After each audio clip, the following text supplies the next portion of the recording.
Ever wanted to play as a robot cleverly stacking boxes on buttons to unlock intricate game mechanics? Well, look no further than Headless Jeff, a game about just that. The team at Insanity Core was gracious enough to allow me to try my hand at some puzzling mechanics.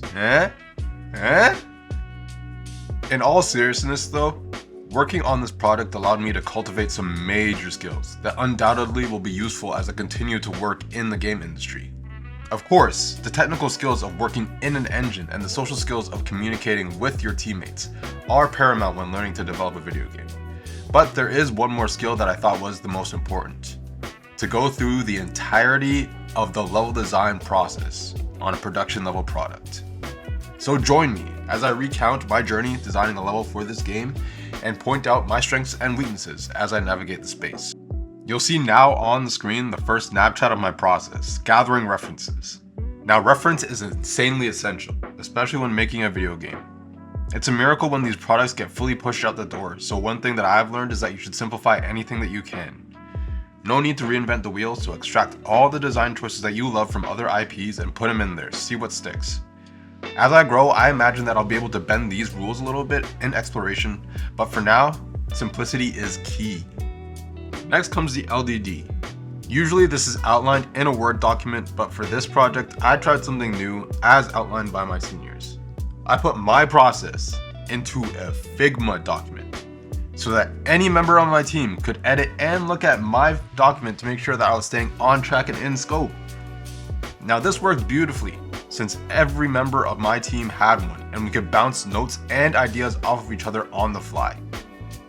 Not only did I include the base mechanics and the preliminary level flow on my document, but I could also post my sketches so that team members could get an idea where I was coming from when we got into heated design discussions in the Discord. Now with that out of the way, let's begin. As I began working in the engine, I used the provided tools from my tech department, and one of them was this beautiful room generation tool.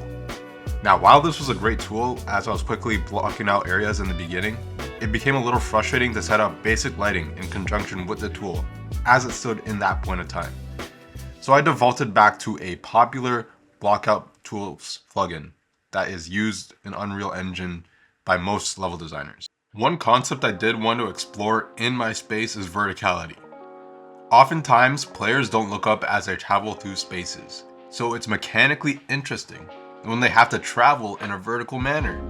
You can give them viewpoints and vistas that they would have never otherwise experienced if they couldn't navigate in that direction. So I started by making my space very tall in comparison to the player character. Now this is a moment where I should have plopped the robot in and just moved around the space, but hey, we live and we learn. Speaking of learning, I learned to use verticality to my advantage. Now the theme of this space is a package receiving area of some sort, and every mechanical factory area needs an overseer's office. The idea that I had was that you spend all that time solving puzzles and making your way through the facility, only to reach the top and look down through the windows at the puzzles that you solved to get to where you got to. So, as I was crafting this overseer's office, I made sure to put in as many windows as possible so that when you reach, you can look down at the vista. Now, this is what I call designing with a vista point in mind. I wanted to have an end objective goal to each section, and this overseer's office was my end objective goal for this section. Alright, now we're moving on to the camera mechanic.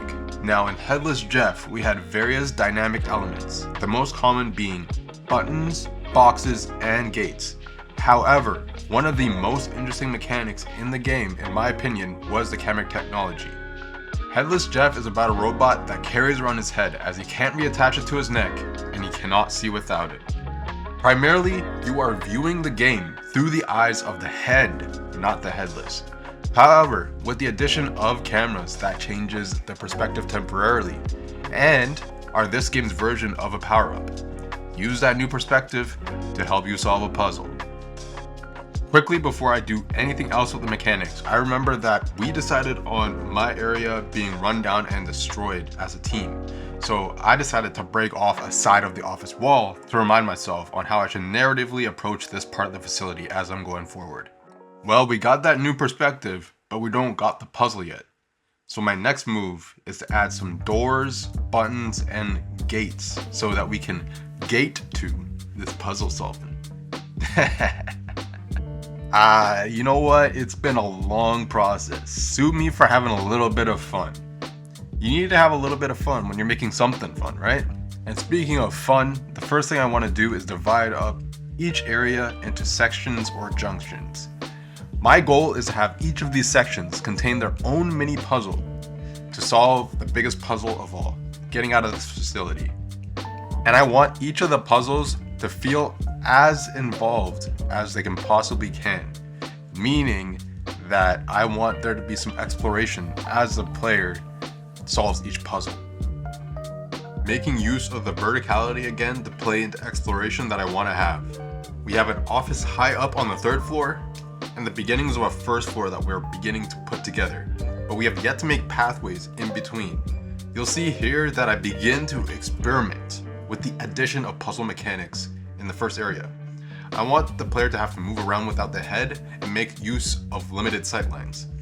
An oversight that I had is that I put the button where I wanted the player to leave their head on the floor instead of on the raised platform that I made to the left. And I feel like having the button on the raised platform would have created some interesting sightlines as opposed to having to play around the limited sightline that you're given using that button. And here it comes!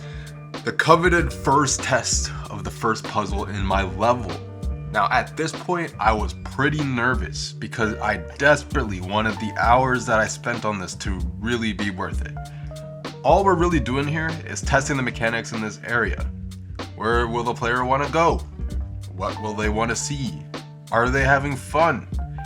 One thing I will say is that I am not a fan of this first sightline that I created on the button, and I hope to fix it in the next section. Until then, it'll be me signing off, and I hope you enjoy this first playthrough of the fixed first puzzle of my first area.